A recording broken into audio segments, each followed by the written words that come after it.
चलो यार, इकोनॉमिक्स का फिनेंशियल मार्केट हमको शुरू करना है ना।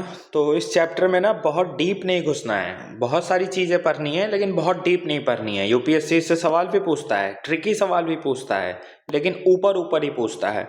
तो जहां हम बोल देंगे ना कि इस टॉपिक में इतना ही जानना है, वहां उतना ही जानना है, उसके आगे सोचना मत। क्योंकि ये टॉपिक ऐसा है ना कि माइंड हमारा बियॉन्ड थिंकिंग कराता है, तो वो गलत नहीं है, लेकिन यूपीएससी में वो काम की चीज़ नहीं होगी। ठीक। तो फिनेंशियल मार्केट का पहले डेफिनेशन देखो। फिनेंशियल हटाओ, सिर्फ मार्केट का डेफिनेशन देखो। किसी भी मार्केट, किसी भी बाजार में क्या होता है? कोई सामान खरीदता है, कोई सामान बेच रहा होता है। तो सिंपल है, market is a place where buyer and seller engage in the process of buying and selling. जहां एक खरीदने वाला कुछ खरीद रहा है, बेचने वाला कुछ बेच रहा है। तो ये तो मार्केट का डेफिनेशन हो गया कि market is a place where buyer and seller engage in the process of buying and selling.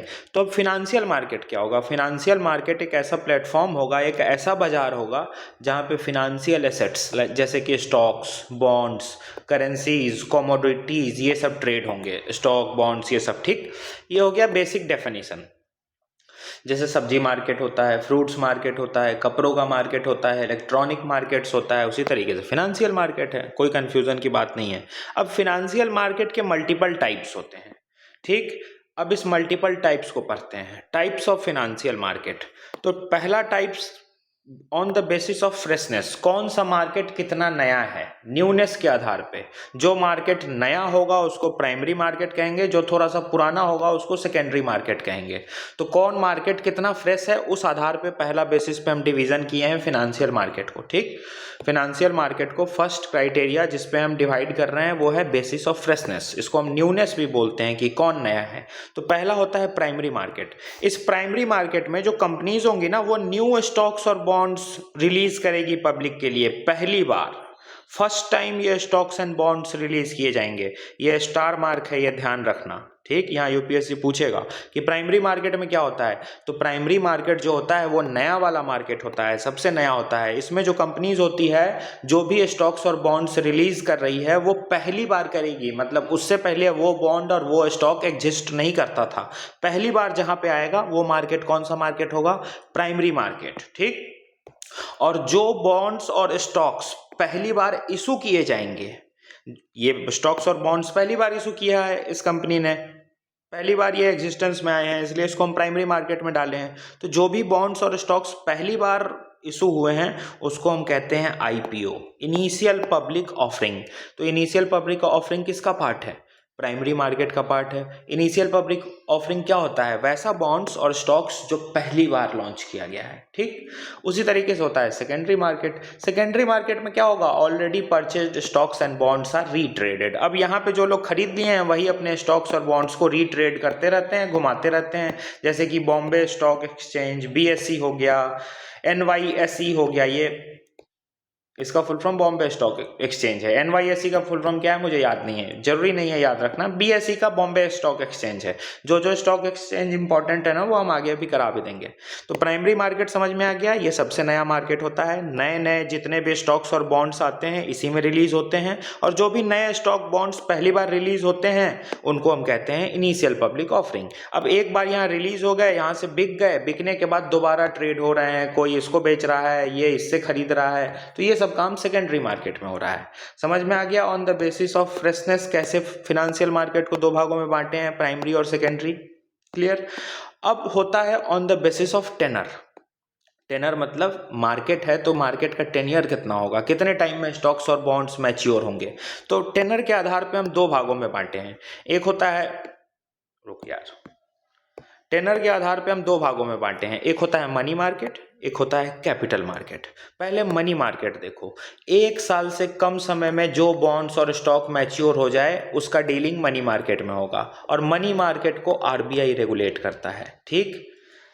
Money market में क्या होगा? जो भी बॉन्ड्स और स्टॉक्स होंगे ना, वो एक साल में पूरा सेटलमेंट हो जाएगा। एक साल में बॉन्ड्स की मैच्योरिटी हो जाएगी, एक साल में पूरा डील हो जाएगा। जैसे कि आज हम बॉन्ड खरीदे, 6 महीने के अंदर या एक साल के अंदर ही हमको रिटर्न अगर मिलना है तो वो मनी मार्केट के थ्रू मिलेगा। और मनी मार्केट को रेगुलेट कौन कर रहा है? आरबीआई। ध्यान रखना है, स्टार मार्क है, मनी मार्क को आरबीआई रेगुलेट करता है। अब आ जाओ दूसरा टेनर के आधार पे। कैपिटल मार्केट, यहाँ तो लेस देन 1 ईयर है। अब 1 साल से ज़्यादा का जो भी मैच्योरिटी वाला बॉन्ड्स और स्टॉक होगा कि 1 साल के बाद ये बॉन्ड मैच्योर होगा, तो 1 साल से ज़्यादा जो भी टाइम ले रहा है वो कहाँ होगा, कैपिटल मार्केट में होगा। और कैपिटल मार्केट को कौन रेगुलेट करती है, सेबी। डिफरेंस याद रखना, कैपिटल मार्केट का रेगुलेशन सेबी, मनी मार्केट का रेगुलेशन आरबीआई करती है। ठीक, एक बार रिकैप करो। फिनेंशियल मार्केट, यहाँ पे स्टॉक बॉन्ड्स ट्रेड किए जाएंगे, उनको फिनेंशियल मार्केट कहते हैं। फिनेंशियल मार्केट के मल्टीपल टाइप्स होते हैं। फिनेंशियल मार्केट के टाइप्स को हम समझने के लिए अलग अलग कैटेगरीज में उनको डिवाइड किए हैं। जैसे कि financial market on the basis of freshness, कौन सा मार्केट नया है, कौन सा पुराना है। नया वाला प्राइमरी मार्केट है। क्यों प्राइमरी मार्केट नया वाला है, क्योंकि जो भी कंपनीज होती है अपने स्टॉक्स और बॉन्ड्स को पहली बार यहाँ पे लॉन्च करती है। ये स्टॉक्स और बॉन्ड्स आज से पहले नहीं एग्जिस्ट करता था, पहली बार लॉन्च हुआ है यही इसी मार्केट में, प्राइमरी मार्केट में। और ये जो स्टॉक्स और बॉन्ड्स पहली बार रिलीज किया गया है, इसी को हम कहते हैं आईपीओ, इनिशियल पब्लिक ऑफरिंग। ठीक, तो आईपीओ किसका पार्ट है, प्राइमरी मार्केट का। आईपीओ होता क्या है, वैसा बॉन्ड्स और स्टॉक जो पहली बार लॉन्च हुआ है। अब एक बार यहाँ लॉन्च हो गया, यहाँ लोग खरीद लिए, अब सेकेंडरी मार्केट में ये दोबारा रीट्रेड होगा। यहाँ से कोई इसको बेचेगा, कोई इसको बेचेगा, कोई इससे खरीदेगा, ये रीट्रेड होते रहेगा। जैसे कि बॉम्बे स्टॉक एक्सचेंज, ये सब जगह होता है। फिर होता है टेनर के आधार पे कि कौन सा बॉन्ड, कौन सा स्टॉक कितने टाइम में मैच्योर हो जाएगा। हम अगर बॉन्ड्स में इन्वेस्टमेंट किए हैं तो मैच्योरिटी पीरियड होगा ना कि इतने टाइम में आपका इन्वेस्टमेंट पूरा होगा, तो उस टेनर के आधार पर हम फिनेंशियल मार्केट को डिवाइड किए हैं। जो मार्केट 1 साल के अंदर रिटर्न दे दे वो है मनी मार्केट, इसका रेगुलेशन आरबीआई करती है। और जो मार्केट 1 साल से ज़्यादा का टाइम ले इन्वेस्टमेंट पूरा करने के लिए, वो कैपिटल मार्केट, और कैपिटल मार्केट को सेबी रेगुलेट करती है। सेबी क्या होता है आगे देखेंगे। कुछ छोटे छोटे और मार्केट देखो। स्पॉट मार्केट, स्पॉट मार्केट मतलब deal and transaction takes simultaneously. Spot market generally हम जितने मार्केट में जाते हैं हम लोग जितने मार्केट में जाते हैं वो स्पॉट मार्केट ही होता है। जैसे सब्जी के मार्केट में हम लोग गए, पैसे दिए सब्जी ले लिए। फ्रूट्स मार्केट में गए, फ्रूट्स का पैसा दिए सब्जी ले लिए। स्पॉट पे ट्रांजैक्शन हो गया, पैसे दिए सामान लिए। लेकिन फॉरवर्ड मार्केट थोड़ा डिफरेंट होता है। फॉरवर्ड मार्केट में क्या होगा ना, डील आज हो जाएगा और ट्रांजैक्शन बाद में होगा, एक फिक्स डेट पे। मान लो हम और तुम, ए और बी मिलकर डील कर लिए कि 10 रुपये में 1 किलो 10 रुपये में हम 1 किलो पोटैटो तुमसे खरीदेंगे, 1 किलो आलू खरीदेंगे। लेकिन आज नहीं खरीदेंगे, हम खरीदेंगे 5 दिन बाद। अब 5 दिन बाद इस आलू का जो भी रेट हो, रेट बढ़े घटे हमको कोई फिक्स नहीं पड़ता है। डील यहाँ हो गई हुई है ना 5 दिन पहले कि 10 ही रुपये में मिलेगा, तो हम लेके निकल लेंगे। तो क्लियर हुआ ये चीज। फॉरवर्ड मार्केट में डील आज हो जाएगा, हमने और तुमने मिलकर 1 किलो आलू की डील आज ही कर ली, कितने रुपए में, 10 रुपए में। लेकिन ये डील आज नहीं करेंगे, फाइनल सब कर लिए हैं, लेकिन डील कब करेंगे, एक स्पेसिफाइड डेट को 5 दिन बाद। ठीक, अब 5 दिन बाद करेंगे तो हो सकता है ये आलू का रेट महंगा हो जाए, हो सकता है आलू 5 दिन बाद 20 रुपए किलो बिकने लगे, लेकिन उससे कोई फर्क नहीं पड़ता है। फिक्स था ना यहाँ, 1 किलो आलू 10 रुपए में बिकेगा, तो 5 दिन बाद ये ए और बी मिलकर 1 किलो आलू 10 रुपए में ही ट्रांजेक्शन करेंगे। ठीक, तो फॉरवर्ड मार्केट में डील आज होगा, लेकिन ट्रांजेक्शन कंप्लीट 5 दिन बाद, 10 दिन बाद, जो भी उन्होंने डेट अपना स्पेसिफाई रखा है उस दिन करेंगे। और इसमें प्राइस और क्वांटिटी फिक्स कर दी जाती है कि कितने पैसे में तुम मुझे क्या दोगे। जैसे कि 10 रुपए में 1 किलो आलू मिलना था, वो फिक्स कर दिए पहले ही, तो वो जो भी डील है वो फिक्स हो जाता है। अब तुमको हम आलू पे समझाए हैं, इसको स्टॉक्स पे समझ लो, ज़्यादा डीप घुसने की जरूरत नहीं है। तुमको बस ये समझना है कि फॉरवर्ड मार्केट में डील आज हो जाती है, कंप्लीट ट्रांजेक्शन 5 दिन बाद, 10 दिन बाद, जब भी वो लोग तय किए होंगे जिस डेट को, उस डेट को होगा। इससे ज़्यादा फॉरवर्ड मार्केट समझने की ज़रूरत नहीं है। स्पॉट मार्केट जो नेचुरल मार्केट होता है, जहाँ से खरीदारी सामान का हम लोग करते हैं, गए, डील हुआ, पैसा दिए, सामान लेके चले आए, बात खत्म। कुछ बेसिक टर्मिनोलॉजी देख लो। सिक्योरिटी क्या होता है? सिक्योरिटी कुछ नहीं, एक सर्टिफिकेट है, कागज का टुकड़ा है जो कि कुछ इंडिकेट कर रहा है। क्या इंडिकेट कर रहा है कि जो इसका होल्डर है, जो भी इस सिक्योरिटी को होल्ड करके रखा है ना, वो एलिजिबल है कि वो सर्टेन अमाउंट रिसीव करेगा एक पर्टिकुलर पीरियड ऑफ टाइम पे। जस्ट एन एग्जांपल समझो, ये एक कागज का टुकड़ा है, इस पे लिखा है इंडियन गवर्नमेंट, ठीक, और इस पे लिखा है कि 100 रुपये इसकी वैल्यू है, और ये जिसके पास ये कागज का टुकड़ा होगा, जो भी इस कागज के टुकड़े का होल्डर होगा, भारत सरकार लायबल है कि वो 100 रुपये उसको देगी। इसी को हम सिक्योरिटी बोलते हैं। अरे सिक्योरिटी, बॉन्ड और डेप्ट, इन सब, ये डेप्ट तो अलग चीज़ है, सिक्योरिटी बॉन्ड्स, इन सब में कंफ्यूजन मत होना। सिक्योरिटी बॉन्ड्स कुछ नहीं, कागज का टुकड़ा होता है। जैसे मानकर चलो आज के डेट में करेंसी क्या है, 500 रुपये है, उस पर लिखा हुआ है ना, है तो वो कागज का टुकड़ा ही, लेकिन उसकी वैल्यू 500 रुपए है। उस पर लिखा हुआ है आरबीआई गवर्नर की मैं धारक को इतना देने का वो देता हूँ, क्लेम है ना, भारत सरकार का क्लेम है इस 500 रुपए पे कि हाँ जिसके पास ये 500 रुपए का नोट होगा वो 500 रुपए का कुछ भी सामान खरीद सकता है। उसी तरीके से सिक्योरिटीज होती है, उसी तरीके से बॉन्ड्स होते हैं। ये एक सर्टिफिकेट कागज का टुकड़ा होता है जो कि ये इंडिकेट करता है कि जिसने भी इस सिक्योरिटी को होल्ड करके रखा है वो एलिजिबल है। किस बात के लिए एलिजिबल है?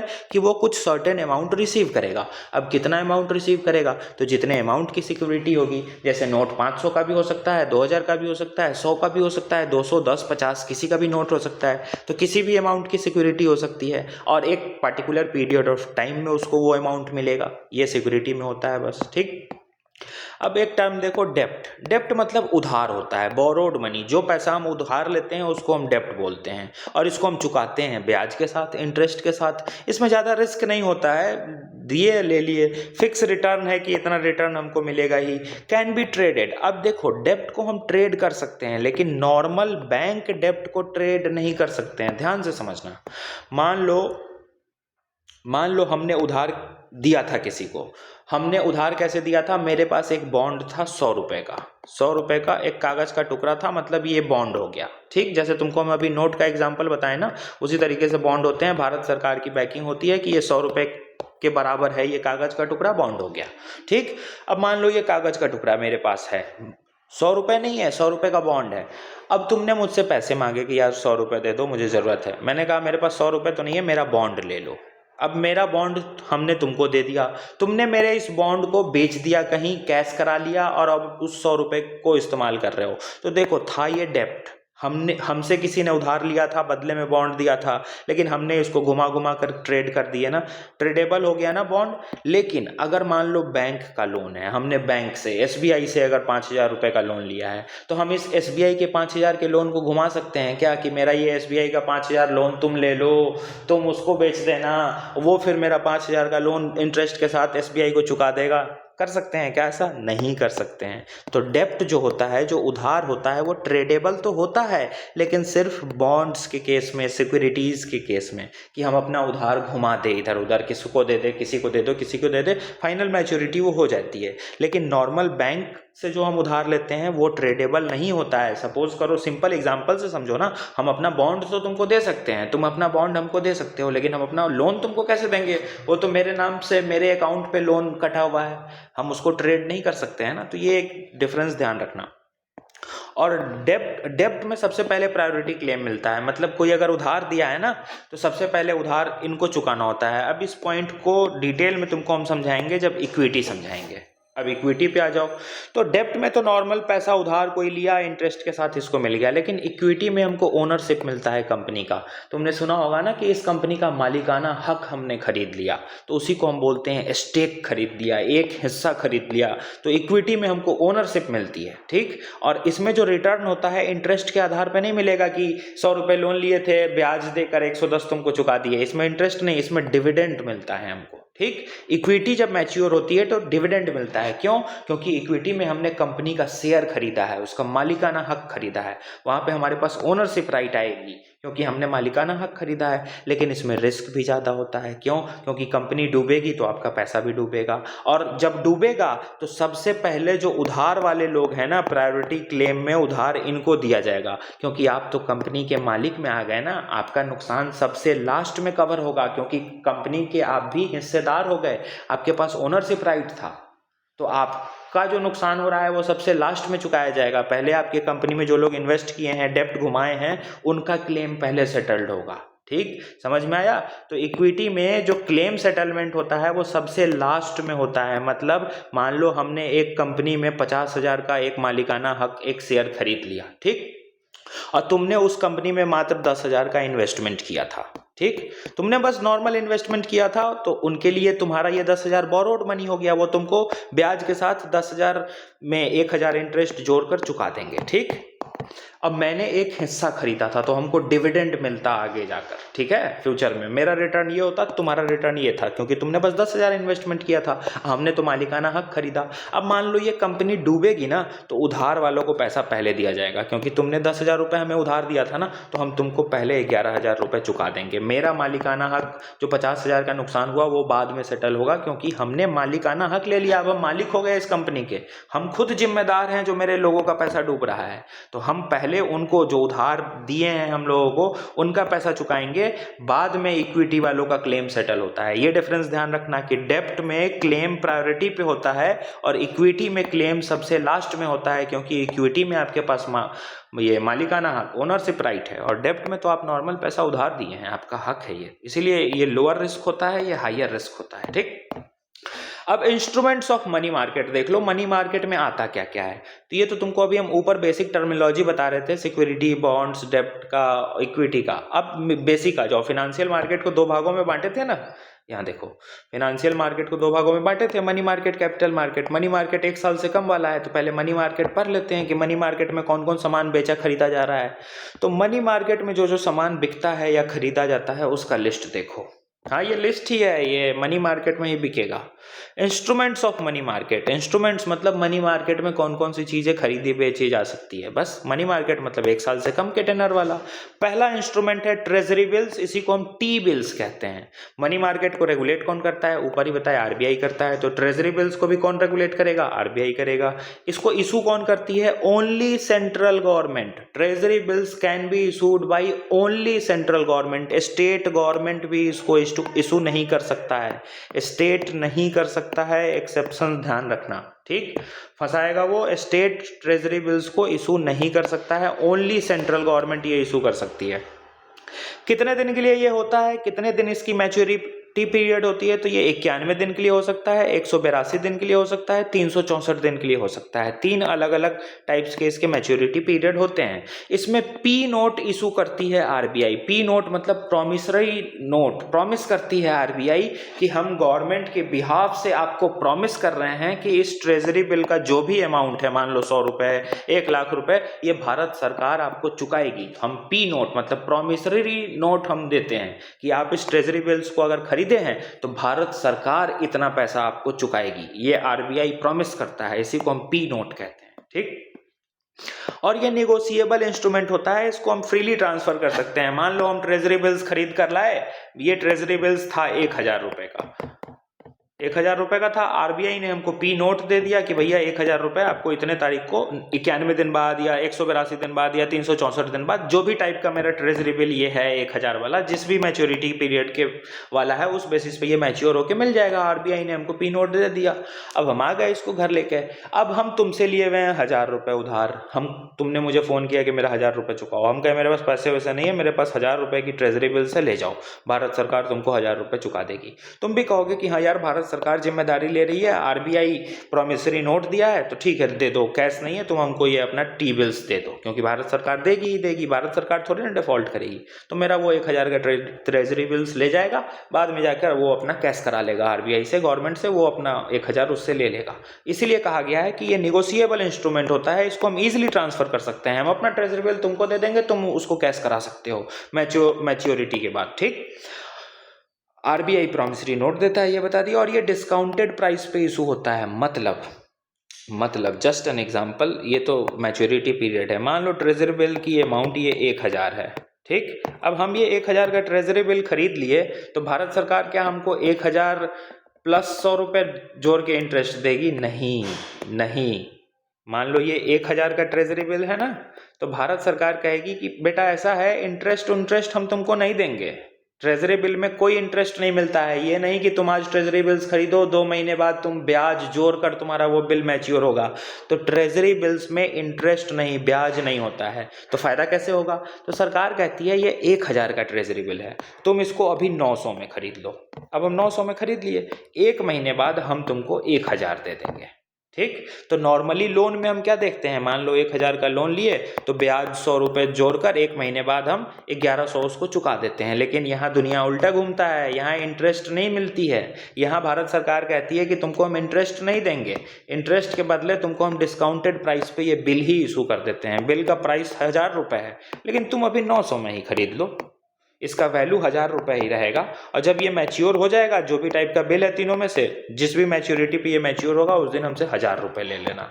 तो इसमें कोई इंटरेस्ट मिला क्या? नहीं मिला, हमने डिस्काउंटेड प्राइस पे इसको खरीदा था।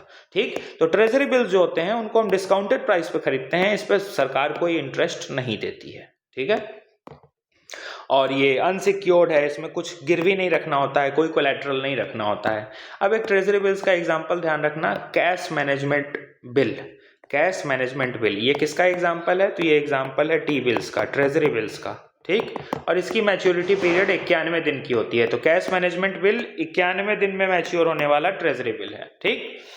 इतना ही, इससे ज्यादा ट्रेजरी बिल में गलती से भी मत घुसना। दूसरा देखो, bill of exchange. Bill of exchange को हम क्या बोलते हैं? इसको हम ट्रेड बिल्स भी कहते हैं, कमर्शियल बिल्स भी कहते हैं। इसी को हम एंशिएंट टाइम पे हुंडी भी कहते थे। ठीक। हर्षा पीरियड में, पोस्ट हर्ष पीरियड में इसी बिल ऑफ एक्सचेंज को हुंडी भी कहा जाता था। ठीक है। अब ये किन के लिए होता है? तो ये कंपनीज के लिए होता है। जो कंपनीज काम कर रही है ना, वो कंपनीज बिल ऑफ एक्सचेंज को इशू करती है, और मेनली ये 90 दिनों के लिए ही इशू करती है। मनी मार्केट का पार्ट है ये भी, और ये भी फ्रीली मार्केटेबल है, मार्केट में इजीली इसका ट्रेड हो सकता है। इतना ही जानना है बिल्स ऑफ एक्सचेंज के बारे में। तीसरा आ जाओ, कमर्शियल पेपर। कमर्शियल पेपर क्या होता है? ये भी एक अनसिक्योर्ड प्रॉमिसरी नोट है। प्रॉमिसरी नोट तो मिलता है कि हम वादा कर रहे हैं आपको, हम इतना पैसा चुकाएंगे, लेकिन तो ये थोड़ा अनसिक्योर्ड होता है। और इसको कौन इशू करता है? कॉर्पोरेट्स इशू करता है। देखो, एक होते हैं कंपनीज, ये तो नॉर्मल कंपनीज हो गए, और जो कंपनीज के भी बड़े बड़े जाइंट्स होते हैं उनको हम कहते हैं कॉर्पोरेट्स। कंपनीज के भी जो बड़े बड़े जाइंट्स होते हैं उनको हम कहते हैं कॉर्पोरेट्स। तो ये बिल ऑफ एक्सचेंज तो नॉर्मल कंपनीज इशू कर सकती है। देखो, बिल ऑफ एक्सचेंज तो नॉर्मल कंपनीज इशू करेगी, लेकिन कमर्शियल पेपर को कॉर्पोरेट्स इशू करेंगे, जो सारे कंपनीज नहीं होते हैं। सारे कंपनीज क्या कमर्शियल पेपर इशू कर सकते हैं? नहीं कर सकते हैं, सिर्फ कॉर्पोरेट करेंगे। प्रॉब्लम्स यहीं से फंसेगा, ध्यान रखना। ये भी शॉर्ट टर्म पर्पस के लिए होता है, तभी तो मनी मार्केट में का ये इंस्ट्रूमेंट है। 1 साल से कम में ये भी मैच्योर हो जाता है, और ये भी डिस्काउंटेड फेस वैल्यू पे इशू होता है। कैसे? ऐसे, ये जो समझाए थे ना ट्रेजरी बिल में कि इंटरेस्ट नहीं मिलेगा, डिस्काउंटेड प्राइस पे इशू हो जाता है, तो कमर्शियल बिल भी डिस्काउंटेड प्राइस पे इशू होता है। अगला देखो, सर्टिफिकेट ऑफ डिपॉजिट। ये क्या है? ये इशूड बाय बैंक। इसको बैंक इशू करती है ताकि वो पैसे रेज कर सके फ्रॉम सेकेंडरी मनी मार्केट। अब सर्टिफिकेट ऑफ डिपॉजिट होता क्या है? मान लो एसबीआई बैंक को पैसा चाहिए, एसबीआई बैंक को 1,000 रुपये चाहिए। ठीक। तो एसबीआई बैंक क्या करेगी? सर्टिफिकेट ऑफ डिपॉजिट इशू कर देगी। कहाँ इशू कर देगी? सेकेंडरी मार्केट में इशू कर देगी। अब यहाँ सेकेंडरी मार्केट में लोग बैठे हुए हैं, लोग तो कहेंगे यार एसबीआई देश का बैंक है, ये थोड़ी ना डिफॉल्ट करेगा, ये अगर सर्टिफिकेट ऑफ डिपॉजिट निकाल रही है तो हम इसको खरीद लेते हैं, खरीद लेंगे अभी। तो एसबीआई के पास ये 1,000 रुपये आ गए, और एसबीआई ने बदले में लोगों को क्या दे दिया? सर्टिफिकेट ऑफ डिपॉजिट दे दिया, कागज दे दिया, और एसबीआई के पास पैसे आ गए। उस पैसे का इस्तेमाल एसबीआई कर लेगी, और जैसे ही इस्तेमाल कर लेगी, जब मैच्योरिटी पीरियड होगा, लोगों का सर्टिफिकेट ऑफ डिपॉजिट चुका देगी, उसका पैसा उसको चुका कर उससे डिपॉजिट वापस ले लेगी। कॉम्प्लेक्स हो गया ना? फिर से समझो, हम जानते हैं ये कॉम्प्लेक्स हो गया। एग्जाम्पल, एसबीआई को चाहिए पैसे।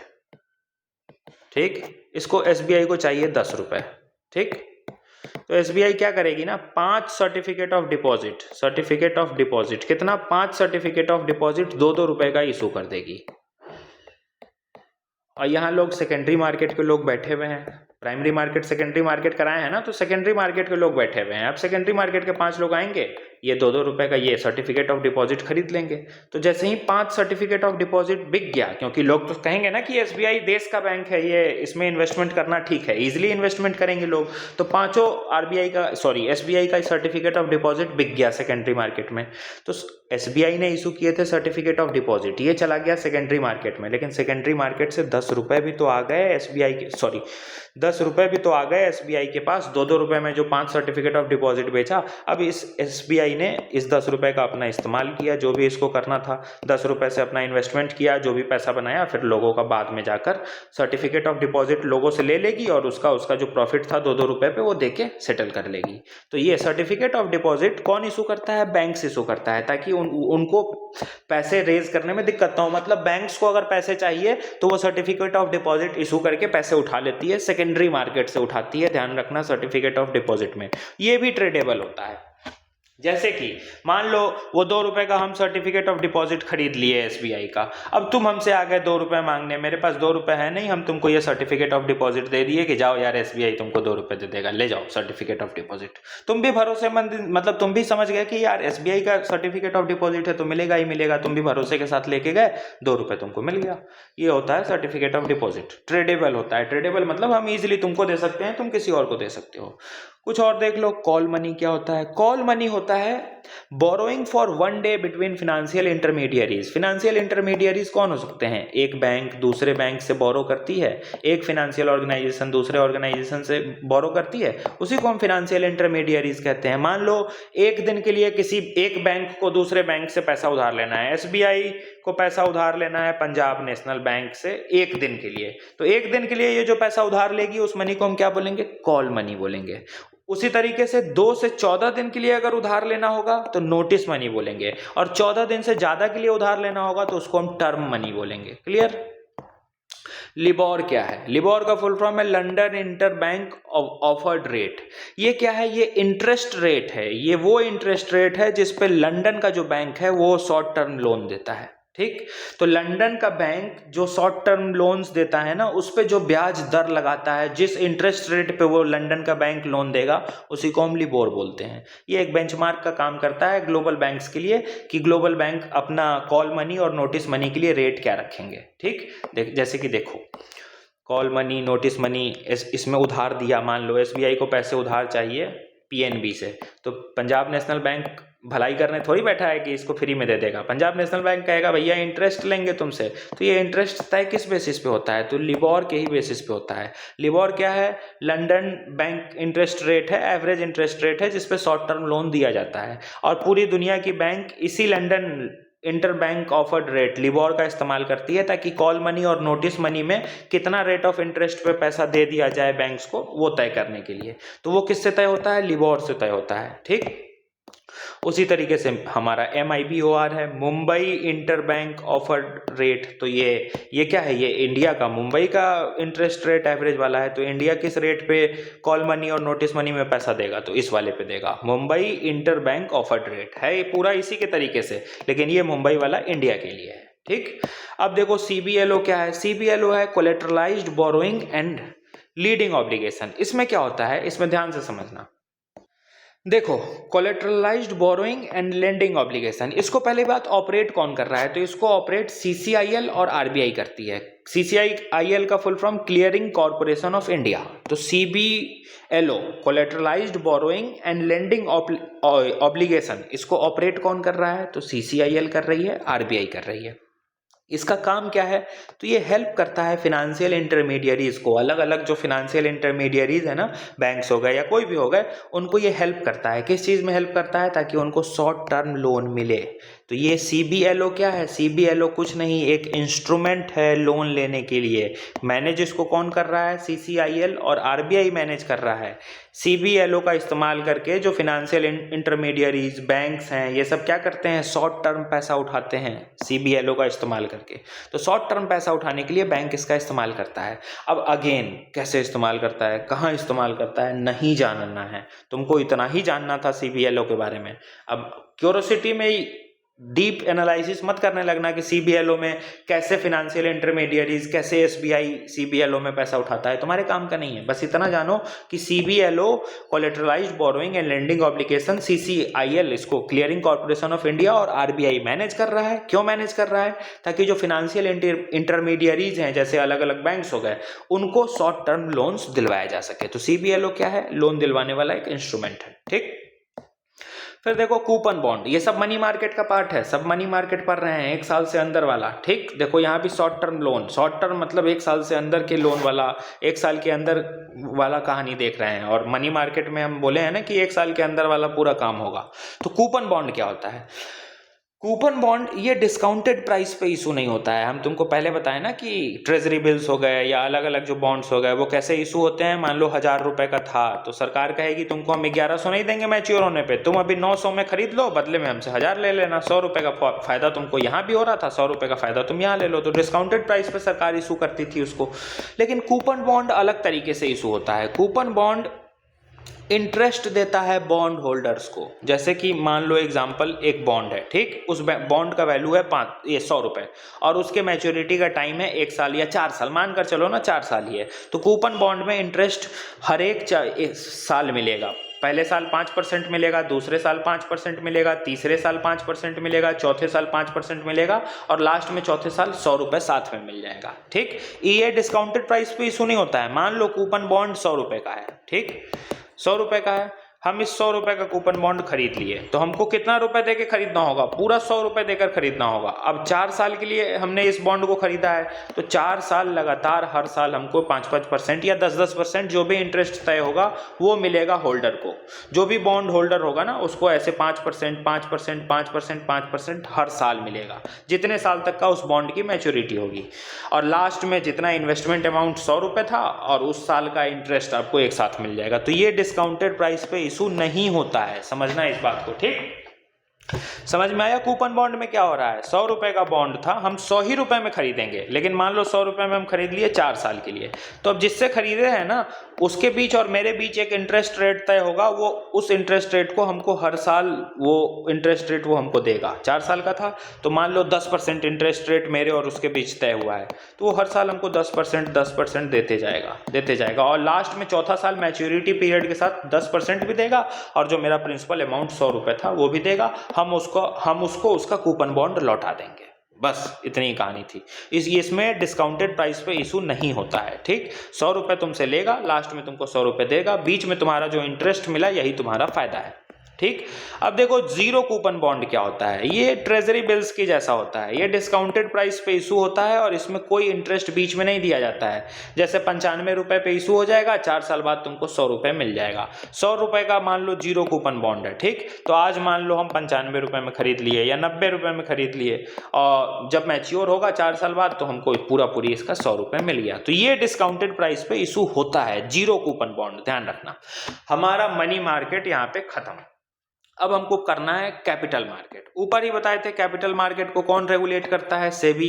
1 साल से ज्यादा वाला जितना खरीद बेच होगा कैपिटल मार्केट में होगा। बॉन्ड्स, इक्विटी सब खरीदे बेचे जाते हैं इसमें। पब्लिक पार्टिसिपेशन कैपिटल मार्केट में ही ज्यादा होता है, प्राइमरी मार्केट में कम होता है। प्राइमरी मार्केट में तो बड़े बड़े कंपनीज घूमते हैं। मेन जो सबसे ज्यादा स्टॉक्स और बॉन्ड्स मार्केट चलते हैं इसी में चलते हैं और इसमें रिस्क ज्यादा होता है मनी मार्केट से, हाइयर रिस्क होता है than money market. Capital market risk ही ज्यादा होता है। ठीक, अब एक बार और देख लो प्राइमरी मार्केट और सेकेंडरी मार्केट का डिफरेंस तुमको हम पहले ही बताए हैं। प्राइमरी मार्केट में सबसे पहले सिक्योरिटीज का सेल होता है, कंपनी प्राइस फिक्स करती है और उसको इन्वेस्टर्स को बेच देती है। फिनेंशियल मार्केट का ही पार्ट है, इनिशियल पब्लिक ऑफरिंग बताए हैं। फिर एक होता है फॉलो ऑन पब्लिक ऑफरिंग, ये क्या होता है ये आगे बताएंगे। इनिशियल पब्लिक ऑफरिंग तो बताए हैं ना, जो स्टॉक्स और बॉन्ड्स पहली बार एग्जिस्टेंस में आए हैं, पहली बार लॉन्च हुए हैं प्राइमरी मार्केट में, उन्हीं को हम आईपीओ बोलते हैं। एफपीओ क्या होता है अभी आगे बता देंगे। सेकेंडरी मार्केट देख लो तो जो ट्रेड, इसमें क्या होगा, जो एग्जिस्टिंग सिक्योरिटीज हैं, बॉन्ड्स हैं, उन्हीं का ट्रेडिंग हो रहा है, घूम रहा है। यहाँ जो खरीदे बेचे गए हैं वही यहाँ आकर घूम रहे हैं। तो सेकेंडरी मार्केट में पुराने वालों का ट्रेड होता है। इसमें प्राइस डिटरमाइन कैसे होगा, तो सेकेंडरी मार्केट में मार्केट प्राइस डिटरमाइन करती है। देखो प्राइमरी मार्केट में कोई भी बॉन्ड और स्टॉक पहली बार लॉन्च हो रहा है तो पहली बार किस प्राइस पे लॉन्च होगा ये तो किसी कंपनी को ही फिक्स करना होगा। अब एक बार लॉन्च हो गई, इन्वेस्टर्स ने उसको खरीद लिया, जो भी कंपनी ने प्राइस दिया था, अब वो आ गई है मार्केट में, सेकेंडरी मार्केट में, अब वो घूम रही है। तो अगर इसका डिमांड बढ़ेगा तो इसकी प्राइस बढ़ जाएगी, अगर इसका डिमांड घटेगा तो प्राइस घट जाएगी। मान लो सैमसंग का मोबाइल है 10,000 का, इसकी लॉन्च डेट कल है, तो जो लॉन्च डेट को खरीदेंगे उनको तो 10,000 में ही खरीदना होगा। फिर आज से 10 दिन बाद अगर इस सैमसंग के मोबाइल की डिमांड हाई रहेगी तो इसका प्राइस 10,000 रहेगा, और अगर डिमांड लो हो गई तो हो सकता है इसका प्राइस 9,000 हो जाए। ठीक, तो सेकेंडरी मार्केट में प्राइस जो है मार्केट डिसाइड करता है, लेकिन प्राइमरी मार्केट में पहली बार कंपनी ही प्राइस तय करती है, ये ध्यान रखना। और investor sales with each other, इसमें इन्वेस्टर्स हम तुमसे खरीद लेंगे, तुम हमसे खरीद लेना, हम दोनों मिलकर किसी और को बेच देंगे, इसमें यही सर्कल घूमते रहता है। तो प्राइमरी सेकेंडरी मार्केट तुमको हम ऊपर ही बता चुके हैं। ठीक, कैपिटल मार्केट अब शुरू कर रहे हैं, कैपिटल मार्केट के भी टूल्स पढ़ेंगे, प्राइमरी और सेकेंडरी थोड़ा डिटेल में तुमको हम बता दिए हैं अभी फिर से। ठीक, अब गवर्नमेंट सिक्योरिटीज देख लो, तो गवर्नमेंट सिक्योरिटीज को भारत सरकार इशू करता है, इसी को हम सोवरेन बॉन्ड्स भी कहते हैं। तो जो इकोनॉमिक्स में तुमको सोवरेन बॉन्ड्स लिखा हुआ मिलता है ना, ये कुछ नहीं, गवर्नमेंट सिक्योरिटी है, एक कागज का टुकड़ा है, जितने भी अमाउंट इस पे लिखे होंगे भारत सरकार उसकी जिम्मेदारी ले रहा है कि इतना पैसा इस कागज के टुकड़े के बदले हम देंगे, यही है सिक्योरिटी। सिक्योरिटी का डेफिनेशन तुमको हम ऊपर ही बताए हैं। तो गवर्नमेंट सिक्योरिटी को हम सॉवरेन बॉन्ड्स भी बोलते हैं, डेटेड सिक्योरिटीज भी बोलते हैं, गिल्ट एज्ड सिक्योरिटी भी बोलते हैं, तीनों नाम है इसका। ठीक, और इसको भारत सरकार इशू करेगी या जिस भी देश की सरकार है वो इशू करेगी। इसमें जीरो रिस्क होता है क्योंकि भारत सरकार कभी आपका पैसा डुबाएगी नहीं, भारत सरकार हमेशा रहेगा, तो ये जीरो रिस्क होता है डिफॉल्ट का, रिस्क फ्री सिक्योरिटी भी इसको बोलते हैं। इंटरेस्ट रेट इस पे थोड़ा कम मिलता है। ठीक, can be issued by both centre and state, centre और स्टेट दोनों गवर्नमेंट सिक्योरिटी इशू कर सकते हैं। अगर स्टेट गवर्नमेंट ने इशू किया है तो उनको हम क्या कहेंगे, स्टेट डेवलपमेंट लोन्स कहेंगे। ठीक, और भारत सरकार ने इशू किया है तो उसको हम सोवरेन बॉन्ड्स कह सकते हैं, गवर्नमेंट सिक्योरिटीज कह सकते हैं, लेकिन अगर स्टेट ने इशू किया है तो स्टेट डेवलपमेंट लोन कहेंगे उसको। ठीक, फैक्ट ध्यान रखना। इन्फ्लेशन इंडेक्स्ड बॉन्ड, ये क्या होता है, तो ये परमानेंट नहीं लॉन्च होता है, ये आरबीआई कभी कभी लॉन्च किया है 1997, 2013, 2018, इन सब टाइम पे इन्फ्लेशन इंडेक्स्ड बॉन्ड आरबीआई ने इशू किया है। क्यों इसे किया था, ताकि इन्वेस्टर्स को जो माइक्रो इकोनॉमी में शॉक, मान लो उस टाइम पे इन्फ्लेशन बहुत ज़्यादा महंगाई बढ़ गई या बहुत जीरो इकोनॉमी मतलब इन्फ्लेशन रेट बहुत ज़्यादा घटने लगी, उस टाइम पे उस माइक्रो इकोनॉमिक फ्रेमवर्क, उस इकोनॉमिक इनस्टेबिलिटी को स्टेबल करने के लिए आरबीआई ये इन्फ्लेशन इंडेक्स्ड बॉन्ड इशू करता है। इससे ज़्यादा इसके बारे में जानने की ज़रूरत नहीं है, बस इतना ही जानो। और ये हाँ लगातार इशू नहीं होता है, कब कब इशू हुआ है आरबीआई ने, कब कब किया है तुमको हम बता दिए हैं। ठीक, अब देखो sovereign gold bond scheme current affair में मल्टीपल टाइम किए हैं, इसके फायदे क्या हैं, इसके नुकसान क्या हैं, सब किए हैं। ये 2015 में ये स्कीम आया था। इसका एम क्या है, तो reduce the demand for physical gold and shift A part of domestic saving used for purchase of gold. इसका काम सीधा सोवरेन गोल्ड बॉन्ड का स्कीम का काम ये था। देखो भारत के लोग सोना बहुत खरीदते हैं, स्पेशली फीमेल्स। ठीक, सोना खरीदने से क्या होता है, हम अलग अलग दुबई से, यूएई से, दुबई से सोना मंगाते हैं। सोना मंगाने से इंपोर्ट बिल बढ़ता है, इंपोर्ट हमारा बढ़ता है, इंपोर्ट बढ़ता है तो क्या होगा, ट्रेड डेफिसिट होगा, ट्रेड डेफिसिट होगा तो हमारी जो इकोनॉमी है वो नीचे जाएगी ना। तो उसी चीज़ को कम करने के लिए भारत सरकार ने पेपर गोल्ड स्कीम लाया, इसी को हम पेपर गोल्ड स्कीम भी कहते हैं या सोवरेन गोल्ड बॉन्ड स्कीम। मतलब मान लो तुम 1 लाख का तुम सोना खरीदना चाहते हो इन्वेस्टमेंट के पर्पज से, तो तुम 1 लाख का हार्ड फिजिकल सोना मत खरीदो, भारत सरकार तुमको एक कागज का टुकड़ा दे देगी, यही है 1 लाख का सोना का कागज का टुकड़ा। अब सोना का रेट जो भी बढ़ेगा घटेगा, उसी के अकॉर्डिंग इस कागज के टुकड़े का रेट बढ़ेगा घटेगा, और जब इसकी मैच्योरिटी होगी उस दिन सोने का जो भाव होगा उस भाव पे सरकार तुमको वो पैसा दे देगी। तो कुछ नहीं, सोने को मतलब भारत सरकार जब बोल रही है कि ये कागज का टुकड़ा सोना है तो सोना है, क्योंकि भारत सरकार जिम्मेदारी ले रही है, वही सोवरेन गोल्ड बॉन्ड स्कीम है और कुछ नहीं। तो ये क्या है, गवर्नमेंट बैक्ड इन्वेस्टमेंट ऑप्शन है, मतलब गवर्नमेंट इसमें बैकिंग दी हुई है, भारत सरकार का बैकिंग है। हमको मिनिमम अमाउंट इसमें सोना का 1 ग्राम हम खरीद सकते हैं, मैक्सिमम 4 ग्राम पर इन्वेस्टर खरीदा जा सकता है। Allow two by digital gold या पेपर गोल्ड, इससे गोल्ड इंपोर्ट करेगा और मैच्योरिटी पीरियड इसकी 8 साल की होती है। बजट 2026 में एक्सचेंज किया गया है, इस स्कीम में रिस्ट्रिक्ट किया गया है capital gains tax exemptions to original subscriber. पहले क्या था अभी तक कि जो भी गवर्नमेंट बॉन्ड में लोगों को कैपिटल गेन होता था ना ओरिजिनल सब्सक्राइबर को, उस पर टैक्स नहीं लगाया जाता था, लेकिन अब वो टैक्स एग्जेम्पशन हट गया है। अब उनके भी कैपिटल गेन्स पे, उनको जो कैपिटल फायदा हुआ, कैपिटल गेन हुआ, फायदा मिला उनको, उस पे भी टैक्स अब लगेगा। अब ये एक्सेप्शन खत्म हो गया, बजट 2026 ने रिस्ट्रिक्ट कर दिया है। ठीक, अल्टरनेट इन्वेस्टमेंट फंड, इससे यूपीएससी सवाल पूछी थी इस बार प्रीलिम्स में कि इनमें से कौन कौन अल्टरनेट इन्वेस्टमेंट फंड के पार्ट हैं।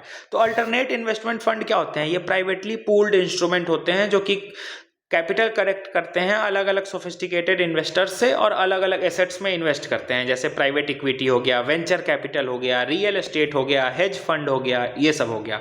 इनको सेबी रेगुलेट करती है, ठीक। और इसमें इक्विटी में तुमको हम ऊपर बताए थे ना, ओनरशिप खरीदते हैं, ओनरशिप मालिकाना हक खरीदा जाता है। तो ये अल्टरनेट है, सब कोई ईजिली आकर इसमें इन्वेस्टमेंट नहीं कर सकते हैं। मान लो हम और तुम इन्वेस्टमेंट अभी करने जाएंगे तो ज़्यादा से ज़्यादा ज़मीन खरीद सकते हैं, सोना खरीद सकते हैं, स्टॉक मार्केट में 2-4 स्टॉक खरीद सकते हैं, बॉन्ड खरीद सकते हैं। हम लोग के लिए तो इन्वेस्टमेंट यही है। अब हम लोग कहेंगे कि नहीं नहीं, हम तो जा रहे हैं वेंचर कैपिटल हेज फंड में पैसा लगाएंगे, तो ऐसा थोड़ी ना होता है। ऐसा नहीं है कि हमारे लिए प्रोहिबिटेड है कि हम लगा नहीं सकते हैं, लगा सकते हैं, लेकिन क्या ये प्राइमरी इन्वेस्टमेंट होगा हमारे लिए?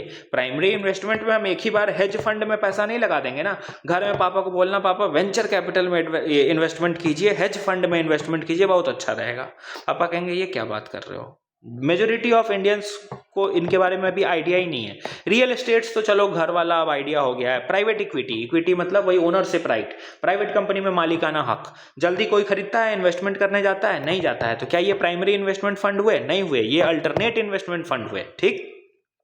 मतलब जो प्राइमरी लेवल पे इजिली अवेलेबल ना है, उनको हम अल्टरनेट इन्वेस्टमेंट फंड कहते हैं, और इनको सेबी रेगुलेट करती है। और ये प्राइवेटली पूल्ड होते हैं, प्राइवेट प्लेयर्स ही इसमें पूल करते हैं, और बड़े बड़े जो जाइंट्स होते हैं वो करते हैं, वो मालिकाना हक करते हैं, खरीदते हैं। ये अंबानी अडानी के बाद चीज़ों का है। तो बॉन्ड्स हो गए, स्टॉक्स हो गए, ये जनरल इन्वेस्टमेंट हो गए। बॉन्ड्स, स्टॉक, सिक्योरिटीज़, ये सब जनरल इन्वेस्टमेंट हो गए।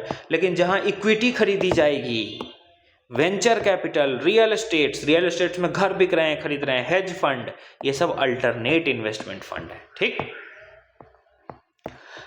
आगे देखो फैक्टरिंग। फैक्टरिंग क्या होता है? Selling your invoice to a factoring company, it takes a fee, gives you cash now and chases your ये डेप्ट। इसका मतलब ये होता है, मान लो हम को किसी से पैसे लेने हैं, मान लो तुमसे, तुम बी नाम का एक इंसान हो, तुमसे हमको 100 रुपए लेने हैं।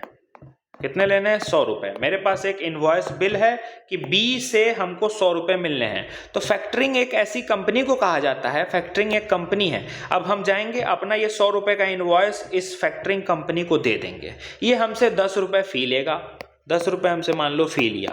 अब हमको मिलने कितने थे तुमसे? 100 रुपए। तो ये इस इनवॉइस को हमसे लेकर रख लेगा, 10 रुपए अपना कमीशन काटेगा और 90 रुपए हमको आज ही दे देगा और बोलेगा तुम जाओ, अब तुम्हारे इस इनवॉइस से बी से पैसा हम ले लेंगे। क्यों? क्योंकि बी हमको 1 महीने बाद पैसा देता, हमको पैसे की ज़रूरत अभी थी, तो हम 10 रुपए फी कटाकर 90 रुपए अभी ले आए।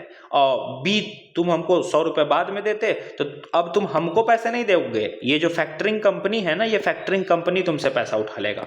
फिर से क्लैरिटी से समझो, हमको तुमसे 100 रुपए लेने हैं, ठीक। किससे लेने हैं? तुमसे लेने हैं। तुमने बोला मेरे पास तो अभी है नहीं, 1 महीने बाद लेना। तुमने मुझे एक स्टाम्प पेपर, ये ऐसे पेपर दे दिया कि हाँ 1 महीने बाद बी को 100 रुपए देने हैं मुझे, ठीक।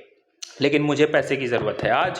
तो हम एक फैक्टरिंग कंपनी के पास जाएंगे, अपना ये इनवॉइस तुमने जो मुझे दिया कि हाँ 1 महीने बाद मैं तुम्हें 100 रुपये दूंगा, ये इनवॉइस जाकर इस फैक्टरिंग कंपनी को दिए। ये फैक्टरिंग कंपनी ये 100 रुपये का इनवॉइस रख लेगा, बदले में कमीशन 10 रुपये काटेगा, मुझे बोलेगा ये लो 90 रुपये, तुम्हारा काम खत्म।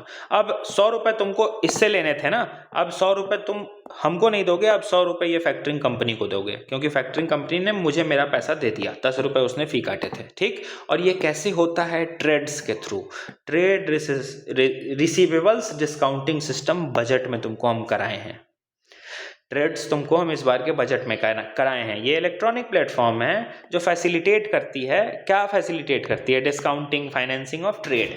जैसे कि हमको आज पैसा मिलना था, लेकिन ये आदमी बोल रहा है कि नहीं हम पैसा तुमको 10 दिन बाद देंगे, पैसा हमको आज ही मिलना था। मेनली ये एग्रीकल्चर में भी इसमें यूज़ होता है। मान लो ये किसान है, किसान आया अपना फसल बेचने के लिए, इसने फसल ले लिया, बोला 10 दिन बाद पैसा देंगे, लेकिन किसान को तो पैसा अभी चाहिए। किसान एक फैक्टरिंग कंपनी के पास जाएगा, अपना ये पूरा इनवॉइस अमाउंट फैक्टरिंग कंपनी को देगा कि देखो हमने इसको सब्जी बेचा है, इसका 1000 रुपये बनता है, 1000 रुपये हमको इससे लेना है, लेकिन ये 10 दिन बाद देगा।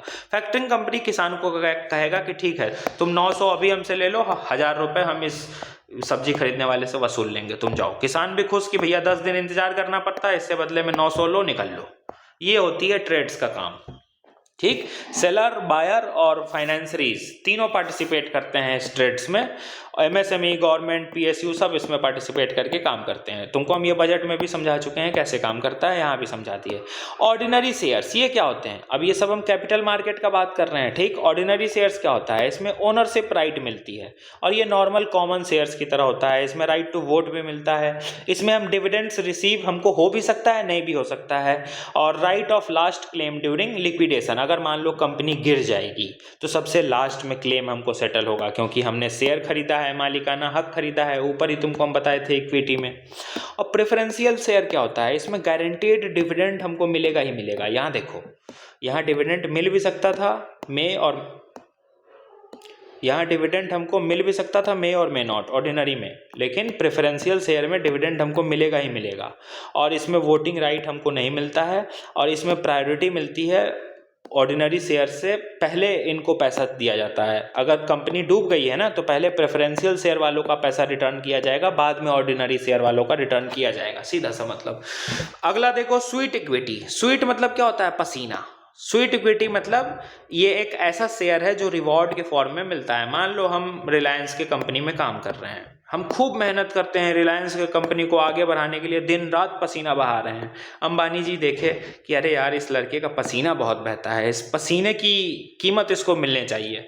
तो उस रिवॉर्ड में हमने जो रिलायंस को आगे बढ़ाने के लिए इतना मेहनत किया, उसके रिवॉर्ड में मेरे पसीने की कीमत को चुकाने के लिए अंबानी जी ने मेरे लिए स्वीट इक्विटी शेयर रिलीज कर दिया। किनके लिए? रिवॉर्डेड एम्प्लॉय के लिए, क्योंकि उन्होंने मेरी मेहनत के रिप्लाई में कहा कि अच्छा तुम रिलायंस को बहुत आगे बढ़ा रहे हो, ये लो रिलायंस की ये एक ब्रांच है, इसमें इतना % शेयर तुम्हारा। ये स्वीट इक्विटी थी। कहाँ से मेरे पास आई? मेरे खून पसीने से। मैंने पसीना जो बहाया रिलायंस को आगे बढ़ाने के में, उससे अंबानी जी खुश होकर मेरे पसीने के रिवॉर्ड में हमको ये स्वीट इक्विटी जारी कर दिया, ठीक। In exchange of work done for company, कुछ नहीं, रिवॉर्ड है, पसीने की मेहनत की रिवॉर्ड है। तुम्हारे खून पसीने की पढ़ाई की मेहनत से तुम IAS बनोगे, कहते हैं ना, ठीक। ESOP क्या है? Employee stock ownership plan. ये कंपनीज इशू करती है अपने एम्प्लॉयज़ के लिए। जैसे कि एक कंपनी है, उसमें अलग अलग एम्प्लॉयज काम कर रहे हैं, तो उनके लिए वो इशू करती है। कौन? कंपनीज इशू करती है अपने एम्प्लॉयज के लिए। Involving employees in growth process of company, जो भी एम्प्लॉयज कंपनी का ग्रोथ करा रहे हैं उनको रिवॉर्ड देने के लिए, उनके लिए ये इशू करती है। और ये as a part of remuneration, as a incentive के पार्ट में ये इशू किया जाता है, ठीक। आगे देखो, फेस वैल्यू ऑफ शेयर्स। इसका मतलब हम होता है पार वैल्यू, इसी को हम पार वैल्यू भी बोलते हैं। Value of company as listed in its books and share certificate fixed by the company once it decide to issue its share and bonds. Face value of share तुमको हम आसान भाषा में समझा देते हैं ताकि डाउट कोई रहे ना। रुकना एक सेकेंड। मान लो इसको ना आसान भाषा में, फेस वैल्यू ऑफ शेयर को आसान भाषा में समझने के लिए मान लो जस्ट एन एग्जाम्पल, ये छोटा सा जमीन का टुकड़ा है, ये आज 100 रुपए का है, ठीक। पहली बार जब ये बिका है तो 100 रुपए में बिका है। 5 साल बाद इस जमीन की कीमत लाख रुपए हो गई है। तो इस जमीन की फेस वैल्यू क्या है? फेस वैल्यू 100 ही रुपए थी। अब इन्फ्लेशन के कारण इसका महंगाई 5 लाख हो गया है, ठीक। तो फेस वैल्यू ऑफ शेयर मतलब वो शेयर पहली बार जब प्राइमरी मार्केट में जितने प्राइस पे इशू किया था, जिसको हम इनिशियल पब्लिक ऑफरिंग बोलते हैं, नया शेयर पहली बार जो आया, मान लो 100 रुपए में आया, वही उसकी फेस वैल्यू है। आगे जाकर उसकी प्राइस मान लो 500 भी हो गई तो वो इन्फ्लेशन के कारण हुई, डिमांड के कारण हुई है, ठीक। तो फेस वैल्यू ऑफ शेयर जो पहली बार कंपनी इशू करती है, उस वैल्यू पे जो शेयर इशू होता है उसको फेस वैल्यू ऑफ शेयर कहते हैं। इससे ज़्यादा मत जानना। पेनी स्टॉक क्या होता है? ये बहुत लो प्राइस पे इसका ट्रेड किया जाता है। Have very low market capitalization, market में इसकी बहुत ज़्यादा डिमांड नहीं होती है। ये बहुत स्मॉलर एक्सचेंज में लिस्टेड होता है और बहुत कम या बिल्कुल जीरो डिविडेंड ये देगा, ठीक। इसके फायदे क्या हैं कि प्राइस, ये शेयर जो होता है उसका प्राइस बहुत कम होता है। इन्वेस्टमेंट ऑप्शन थोड़ा सा हमको मिल जाता है कि पेनी में भी पैसा इन्वेस्ट करते, और पोटेंशियल रिवॉर्ड ये ज़्यादा दे सकता है लेकिन बहुत कम चांस है कि ये ज़्यादा अच्छा रिवॉर्ड देगा। डिसएडवांटेज पेनी स्टॉक का क्या है कि वैसी कंपनी इसको इशू करती है जिसका कोई हिस्ट्री नहीं है कि ये कंपनी अच्छी है कि ख़राब है। इसमें लिक्विडिटी का इशू होता है, जल्दी कैश नहीं हो पाती है स्टॉक, और बहुत मुश्किल होता है कि सही डिसीजन ले पाए। तो ये पेनी स्टॉक्स के फ़ायदे नुकसान थे। फ़ायदे नुकसान हालांकि इंपॉर्टेंट नहीं है, बस ये समझना है, ठीक। ब्लू चिप्स कंपनीज क्या होती है? ब्लू चिप्स कंपनीज वैसी कंपनी होती है जिनका एक्सेलेंट रेपुटेशन होता है, huge company with excellent reputation, जिनके शेयर के, जिनके बॉन्ड्स की रेपुटेशन बहुत हाई है, जनरेट्स गुड डिविडेंड, इसमें बहुत अच्छा डिविडेंड जनरेट होगा, नेशनल रेपुटेशन होता है इनके क्वालिटी, रिलायबिलिटी और एबिलिटी के लिए कि ये प्रॉफिट में ही जाएंगे, ठीक। और इनका हाई मार्केट कैपिटलाइजेशन, मार्केट में पकड़ बहुत अच्छी होती है ब्लू चिप्स कंपनीज की, ठीक।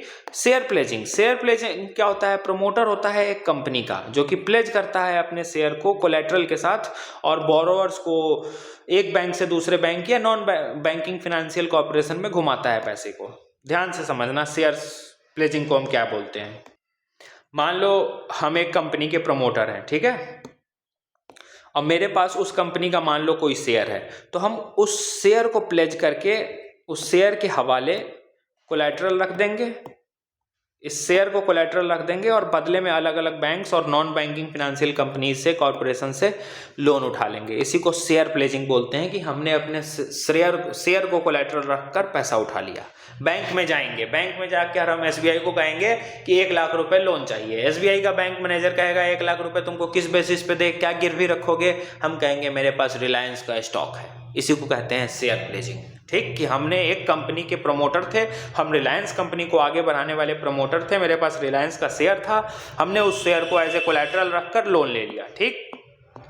आगे देखो डीमैट अकाउंट। डीमैट अकाउंट क्या होता है? शेयर्स इन इलेक्ट्रॉनिक फॉर्म, जो भी ऑनलाइन अकाउंट इलेक्ट्रॉनिक फॉर्म में होता है ना, वो डीमैट अकाउंट होता है। इसको डिटेल में करने की जरूरत नहीं है।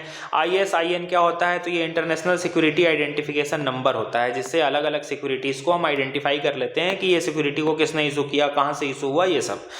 इनिशियल पब्लिक ऑफरिंग तुमको हम बता चुके हैं, और FPO बताए थे कि आगे बताएंगे। FPO किसका पार्ट होता है? ये भी प्राइमरी मार्केट का पार्ट होता है, अब पार्ट होता है। और FPO होता क्या है? Follow on public offering. इसका मतलब any subsequent invitation to invest in the same business is known as follow on public offering. मान लो प्राइमरी मार्केट था, प्राइमरी मार्केट में सबसे पहले जो स्टॉक्स और बॉन्ड्स इशू होते हैं उनको हम, स्टॉक्स और बॉन्ड्स जो इशू होते हैं उनको हम क्या बोलते हैं? IPO।